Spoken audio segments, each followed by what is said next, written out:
Dipersembahkan oleh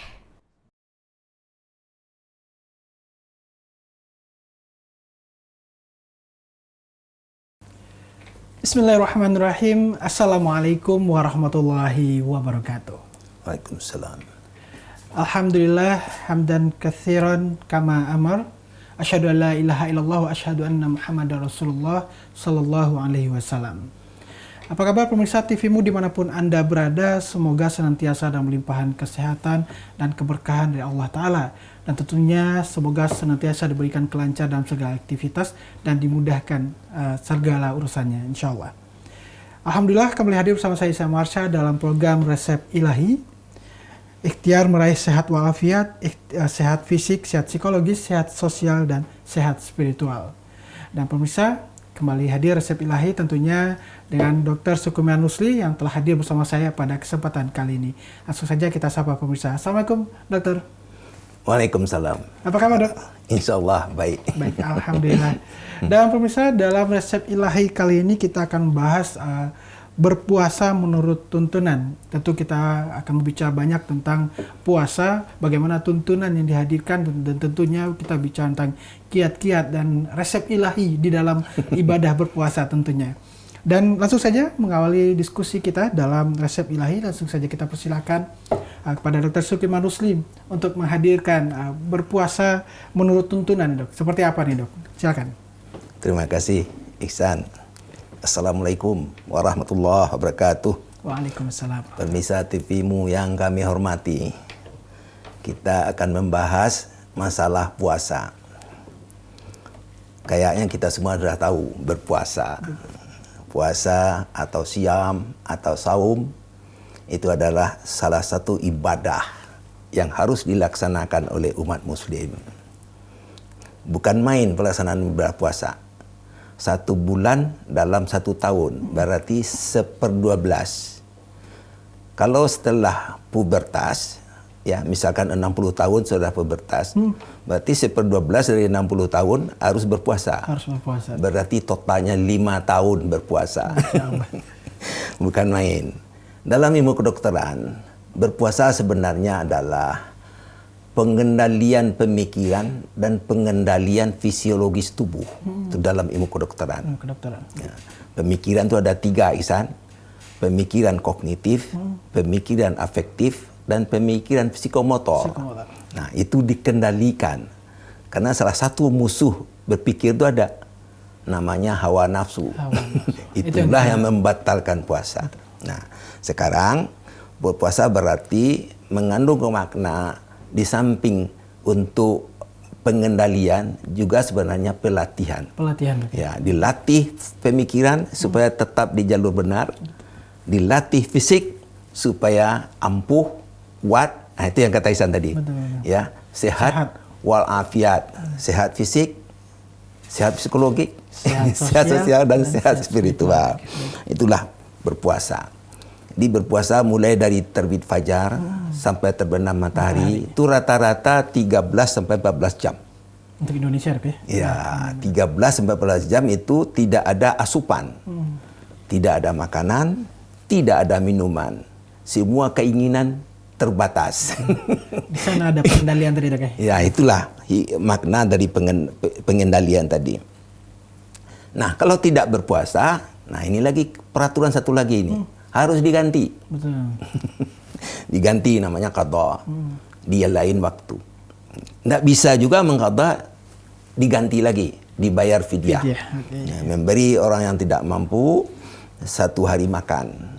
Nah, itulah kewajiban, bukan main ya, kewajiban untuk berpuasa. Nah, dalam ibadah berpuasa selama Ramadan itu banyak banget kegiatan, Ihsan. Jadi bukan sekadar imsak menahan aja, ya. Tapi ada ibadah-ibadah lain yang harus dilaksanakan. Di samping ibadah wajib, itu ibadah sunnah. Kayaknya Ihsan udah kerja dari dulu ya. Ya, salat tarawih, salat witir, mempelajari Al-Quran. Nah, ini penting banget ini ya. Supaya pintar membaca Al-Quran itu. Kemudian meningkatkan ukhuwah, menimba ilmu. Nah, itulah 1 bulan selama bulan Ramadan merupakan suatu kesempatan ya untuk mencapai tujuan berpuasa. Tujuan berpuasa. Nah, Ihsan tahu kan tujuan berpuasa? Ittaqullah, bertakwa kepada Allah. Nah, ini tujuan berpuasa. Nah, dalam Al-Quran kita sudah tahu dasar berpuasa itu sudah jelas. Al-Baqarah 183. Ya. Ya ayyuhallazina amanu kutiba alaikumussyam kama kutiba alal ladzina min qablikum la'allakum tattaqun. Jadi yang dipanggil itu orang beriman. Orang beriman. Di sini ada poin penting. Orang beriman yang dipanggil gitu. Yang kedua diwajibkan. Berarti harus. Kesisteman berpuasanya itu seperti orang-orang sebelum Muslim ada. Nah, nanti kita singgung juga ya kesisteman puasa umat Muslim. Nah, tujuannya adalah la'allakum tattaqun. Mewujudkan ittaqullah atau takwa kepada Allah.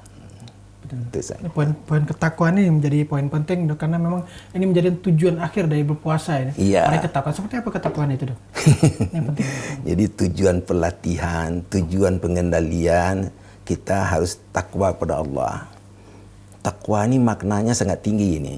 Ini orang takwa adalah orang yang membangun jati dirinya agar berakidah murni, beribadah yang taat, berakhlak yang mulia, dan beramal saleh dalam kehidupan, sehingga kepribadiannya menjadi seorang muttaqin. Nah, ini itu takwa itu. Yang kedua, orang yang takwa adalah orang yang menempuh kehidupan itu dengan hati-hati dan penuh perhitungan. Dia takut salah. Nah, ini kayaknya ittaqullah itu dekat dengan takut salah. Takut salah. Dia tidak mau salah. Nah, takut salah inilah mengandung makna yang hebat untuk diri seseorang. Nah, jadi dia hati-hati, penuh perhitungan dalam menempuh kehidupan. Itu kira-kira makna takwa. Baik, Dok, kita akan berbicara juga tentang kesisteman tadi yang sempat disinggung dan juga prinsip-prinsip dari puasa. Tapi kita jeda sejenak, Dok. Kita akan kembali saja berikut. Jeda. Dan pemirsa, tetap bersama kami dalam Resep Ilahi.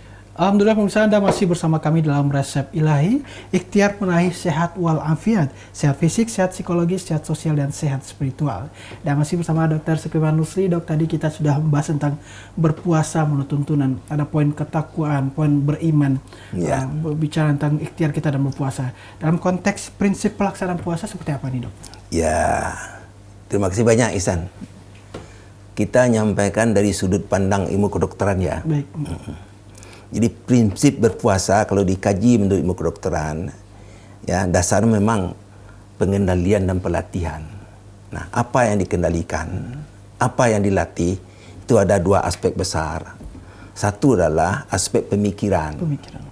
Yang kedua adalah aspek fisiologis tubuh dan kinerja organ tubuh. Dua itu. Ya. Pemikiran yang dikendalikan itu ada tiga. Satu, pemikiran kognitif. Ini pemikiran yang selalu berorientasi keilmuan. Di pemikiran kognitif itu mencerdaskan jati diri seseorang dalam rangka menimba ilmu. Nah, itu dia. Ilmu yang utama pertama itu tahu di sana, Pak? Apa itu? Al-Quranul Karim. Jadi bukan hidup kita. Ya, jadi bukan ilmu yang diminati umat sekarang, ya, misalkan ilmu kedokteran, ilmu ekonomi, ilmu hukum, bukan. Bagi umat Muslim, ilmu pertama dan utama yang terpenting itu adalah Al-Quranul Karim. 1 bulan penuh dapat kesempatan untuk mempelajari Al-Quran. Nah, itu satu. Itu kognitif. Ya. Pemikiran afektif ini pemikiran yang dalam aspek dalam aspek perasaan dan emosi. Nah, ini pemikiran afektif adalah pemikiran untuk membangun jati diri seseorang, membangun kepribadiannya. Nah, ini yang sangat penting. Nah, jadi ada orang ilmunya tinggi tapi kepribadiannya nanti rendah. Itu tidak mungkin. Itu namanya tidak cerdas dalam bidang afektif. Nah, pemikiran psikomotor ini pemikiran dalam membangun aktivitas. Jadi Ihsan ya, orang yang seorang seniman, seorang olahragawan itu sebenarnya psikomotornya cerdas. Bagus. Tapi pemikiran psikomotor itu ada kelemahan. Sangat dekat dengan hawa nafsu. Nah, ini ada poin pengendalian hawa nafsu. Iya, hawa nafsu. Dalam puasa, hawa nafsu menjadi syarat sah atau tidaknya puasa. Baik. Hawa nafsu itu ada 3. hawa nafsu perut, hawa nafsu syahwat, hawa nafsu emosi. Emosi ya. 1, 2 kalau dilanggar batal puasanya. Hawa nafsu perut, hawa nafsu syahwat. Syarat sah puasa kan? Nah, itu. Nah, yang kedua, pengendalian fisiologis tubuh dan kinerja organ nanti bermanifestasi pada perbuatan dan perilaku. Nah, itu. Fisiologis tubuh ini kita ada tahu. Nah, ini kalau ada nanti akan kita bahas itu fisiologis tubuh itu apa. Ya, lapar, haus, lelah, letih, ngantuk, itu fisiologis tubuh. Kalau dalam tubuh manusia itu sistem sirkulasi, pernafasan, sistem saraf, sistem hormon, itu fisiologis tubuh. Itu dikendalikan selama berRamadan. Berramadan. Ya. Baik, Dok, itu kita melihat beberapa poin yang artinya kita dalam pengendalian, seperti kita akan menghadirkan sebuah keseimbangan tentunya, Dok, ya, dalam kita berpuasa tadi yang bicara tentang kognitif dan afektif dan psikomotor tadi, Teh. Ya, psikomotor. Dan bicara tentang persiapan nih, Dok. Persiapan berpuasa ini juga ini penting, ini penting, Ihsan. Benar, Dok. Ya. Jadi bagi umat muslim tentu semuanya sudah tahu dan kami dari sini juga sangat berharap, ya. Marilah menghadapi Ramadan ini kita mempersiapkan diri secara matang. Itu ada beberapa aspek yang kita siapkan itu. Satu, persiapan mental atau pemikiran. Yang kedua, persiapan fisik tubuh. Nah, yang ketiga, persiapan pendukung. Pendukung itu termasuk finansial. Nah, itu harus disiapkan itu. Untuk persiapan fisik, nah ini kalau bisa Ramadan mau dekat, kita menyadari status kesehatan kita. Betul. Ada penyakit atau tidak? Penyakit yang menahun atau kronis, itu sebaiknya konsultasi ke ahlinya bagaimana kita selama Ramadan. Kalau penyakit akut tentu musibah, kita hadapi juga dengan demikian. Jadi general check up itu sebenarnya penting. Penting, ya, pemeriksaan umum untuk memasuki bulan Ramadan. Nah, yang kedua itu persiapan mental. Nah, persiapan mental ini pemikiran. Kita benar-benar siap. Nah, persiapan finansial ya sesuai kemampuan. Nah, mendekati Ramadan, di sinilah kita praktekkan bagaimana persiapan itu. Betul. Nah, jadi kalau ada budaya daerah mensucikan diri, ya mensucikan diri, juga mensucikan mental. Nah, di Minangkabau ada terkenal Ihsan, Balimau. Balimau deh kayaknya. Ya, Balimau itu adalah mensucikan diri sekaligus sebenarnya mensucikan mental supaya dia siap menghadapi Ramadan.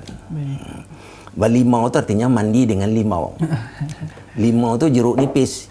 Nah, kalau sekarang tentu Ihsan tidak usah mandi dengan jeruk nipis, mandi aja dengan sabun yang parfumnya bagus. Nah, tapi niat ini yang penting. Nah, kita 1 bulan ke depan akan melatih diri kita melaksanakan ibadah puasa. Daerah lain juga ada yang sama dengan Balimau. Balimau itu ada itu. Baik, kayak di Jawa ada tadi ada munggahan gitu. Ada di Sunda ada cucurak namanya, Dok. Jadi ini jadi sebuah tradisi untuk kita menghadapi bulan Ramadan. Namun ini juga ada poin ya, Dok, dalam konteks keislaman, bagaimana kita menghadapi dalam konteks kedokteran. Banyak Islam. Nilainya tuh Ihsan, juga tuh siar. Ya, kebanggaan bagi umat muslim. Ya, jangan dihapus itu. Ya, tradisi melahirkan suatu kebanggaan. Ya. Memang kadang-kadang aneh ya, masa dengan limau mandi, itu.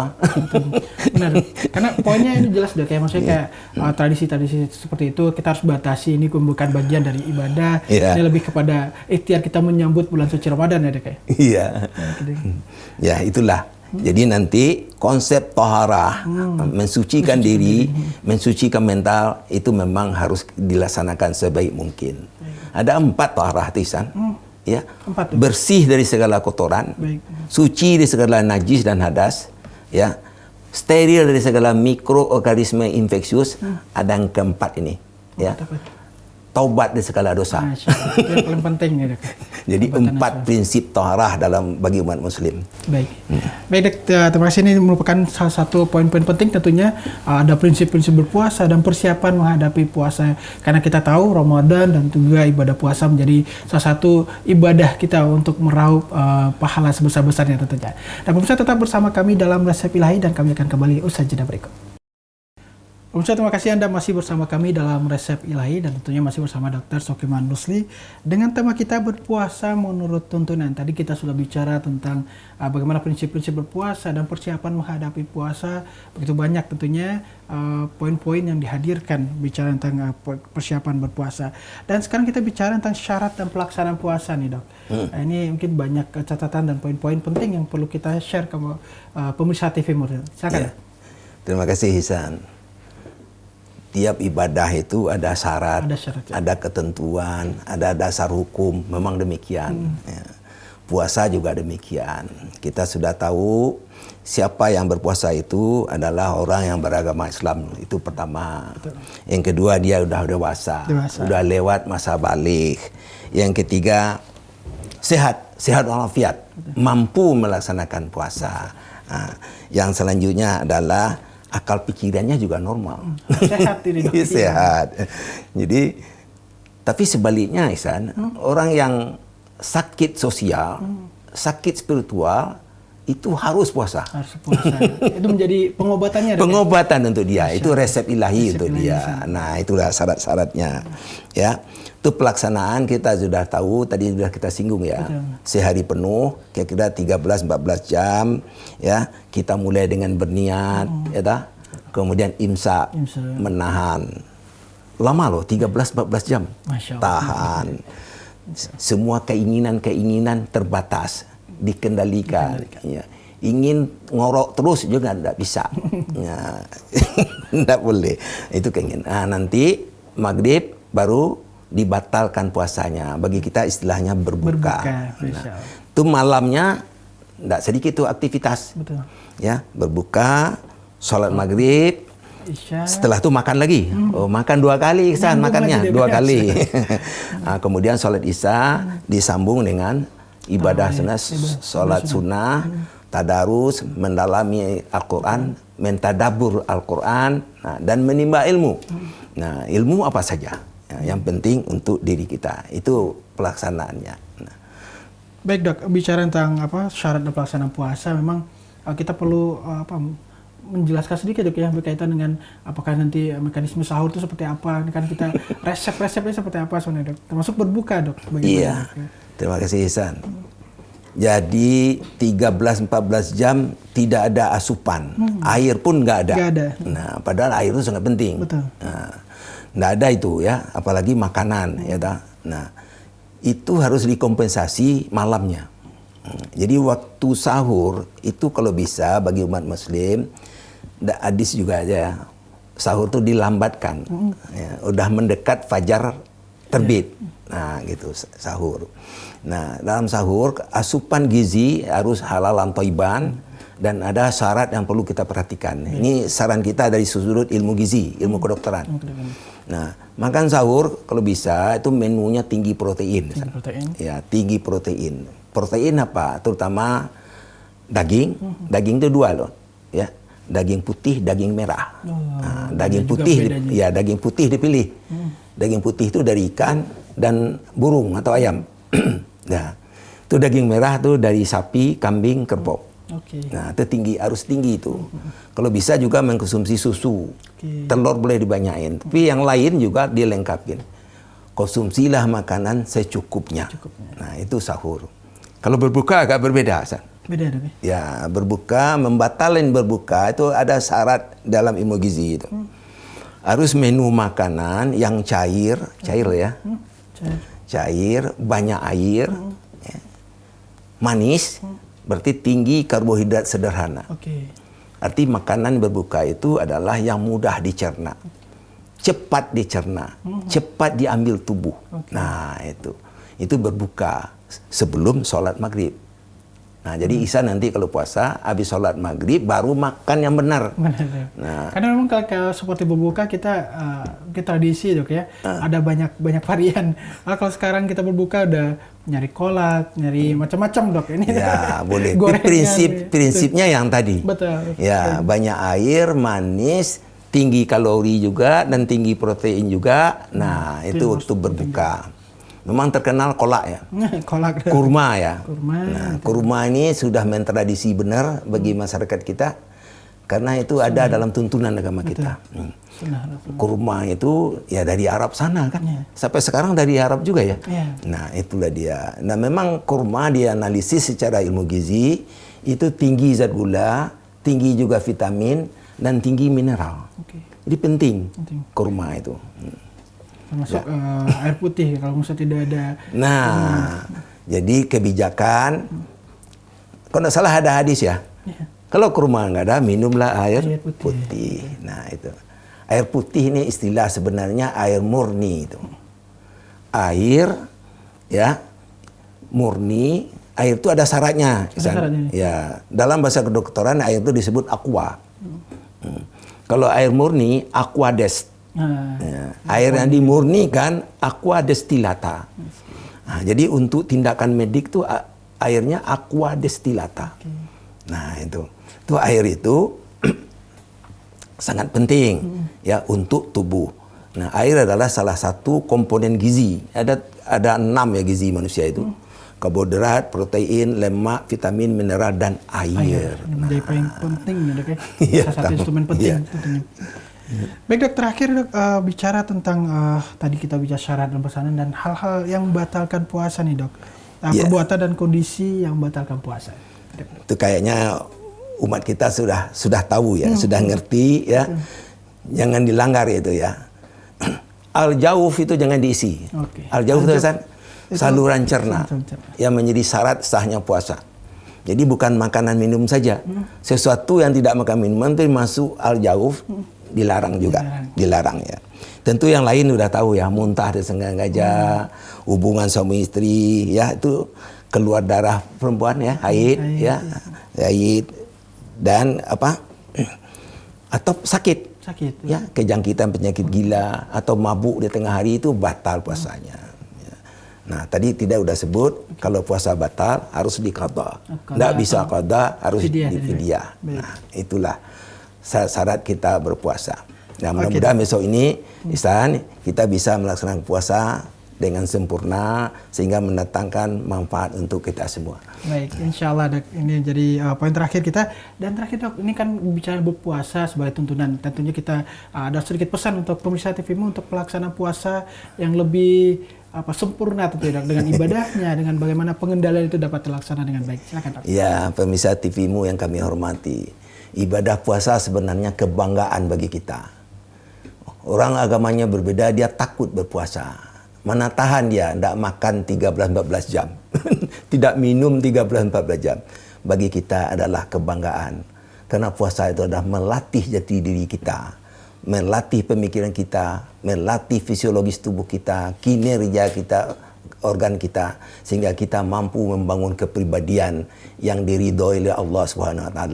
Yaitu kepribadian muttaqin. Mari kita raih kepribadian muttaqin. Supaya umat Islam menjadi kebanggaan bagi kita dalam menempuh kehidupan. Amin ya rabbal alamin. Insyaallah meraih derajat ketakwaan ya dok ya. Iya. Terima kasih Dr. Sukaiman Rusli atas waktu dan paparannya. Dan pemirsa, demikianlah diskusi kita dalam Resep Ilahi kali ini dengan tema berpuasa menurut tuntunan. Resep Ilahi, ikhtiar meraih sehat walafiat, sehat fisik, sehat psikologis, sehat sosial dan sehat spiritual. Akhir kata saya Samuasa dan bersama Dr. Sukaiman Rusli undur diri di hadapan Anda dan kami ucapkan terima kasih. Terus saksikan Resep Ilahi. Bila bisa bilhaq fastabiqul khairat wa nasrun minallah wa qarib. Wassalamualaikum warahmatullahi wabarakatuh. Waalaikumsalam warahmatullahi.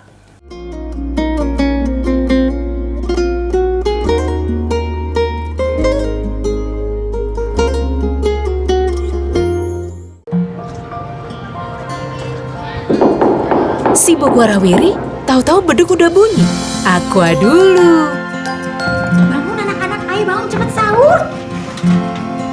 Bangun sahur? Nyawa belum ngumpul. Aqua dulu. Datang dari sumber alam yang terlindungi, murninya air mineral Aqua, berikan air minum berkualitas. Apapun aktivitasmu di bulan puasa ini, Aqua dulu.